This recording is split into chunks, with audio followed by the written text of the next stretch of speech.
तो आप हैं भारत के मुख्य न्यायाधीश, chief justice of India mister Suryakant. 2-3 दिन पहले सूर्यकांत जी ने एक टिप्पणी कर दी देश के युवाओं पर कि ये पैरासाइट्स की तरह हैं, कॉकरोच की तरह हैं और इनको नौकरी नहीं है, बेरोज़गार हैं।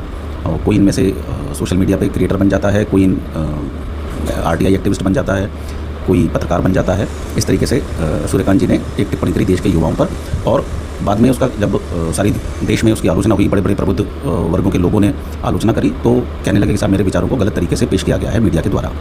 तो बात यह है कि सर एक तो कॉकरोच एक अकेला ऐसा प्राणी है, एक अकेला ऐसा जीव है कि अगर एटॉमिक वॉर हो गई कभी तो अकेला कॉकरोच है जो सर्वाइव करेगा, कोई और दूसरा जीव या इंसान सर्वाइव नहीं करेगा, अकेला कॉकरोच सर्वाइव करेगा। तो अगर आप देश के लगभग 60% 65% युवाओं को, जो देश की आबादी के लगभग 60% बताए जाते हैं, अगर कोई ये कहे कि ये कॉकरोच हैं, पैरासाइट हैं, तो इससे बड़ा दुर्भाग्य इस देश का कुछ नहीं हो सकता। दूसरी चीज़ ये कि सर आज भी हिंदुस्तान में लोगों की न्याय पाने के लिए जो उम्मीद है वो कोर्ट ही है।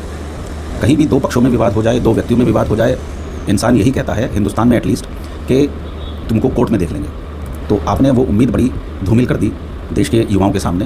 तो अब तो जो निचली अदालतें हैं वो तो आपको, आपका जो स्टेटमेंट है उसको मिसाल बना देंगी। तो अब तो खासतौर से युवाओं के मामले में आरटीआई एक्टिविस्ट जितने भी हैं या सोशल मीडिया पे जो समाज की जागरूकता की बातें उठाते हैं, तो क्योंकि वो तो हर गवर्नमेंट को चुपते रहे हैं, तो उनकी तो अगर केस होता है तो उनको तो जमानत मिलेगी नहीं, क्योंकि निचली अदालत में जो जज हैं तो वो तो ऑब्वियसली आपके स्टेटमेंट को एक मिसाल के तौर पे मानेंगे।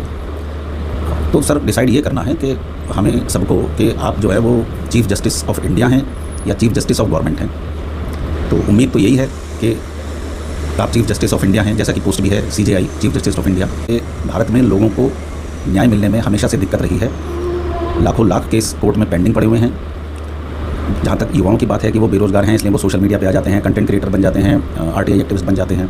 तो उसके लिए तो जब सर लाखों लोग युवा जाते थे आर्मी में, 4 साल अग्निवीर के लिए कर दिए। अब देखिए 75 साल 80 साल के लोग देश चला रहे हैं, मंत्री बन रहे हैं, और 21-22 साल का युवा 4 साल के लिए जा रहा है आर्मी में। 4 साल के बाद वो रिटायर होकर लोगों के यहाँ गार्ड की नौकरी करेंगे या फिर खेती करेंगे। लेबर लॉ में चेंज हुए, नौकरी मिलने में दिक्कत हुई, फैक्ट्री मालिकों को ये राइट मिल गया कि वो जब चाहे वो हटा सकते हैं भारी संख्या में लेबर्स को। तब भी किसी ने कोई सुओ मोटो कोर्ट ने नहीं लिया। तो अगर वो बेरोज़गार है तो सर इसमें गलती किसकी है? गवर्नमेंट की है, युवाओं की है, या जुडिशरी की है, जिसने कभी सरकार के गलत निर्णयों पर कभी ऑब्जेक्शन नहीं किया? तो सवाल यही उठता है देश में चीफ जस्टिस ऑफ इंडिया या चीफ जस्टिस ऑफ गवर्नमेंट।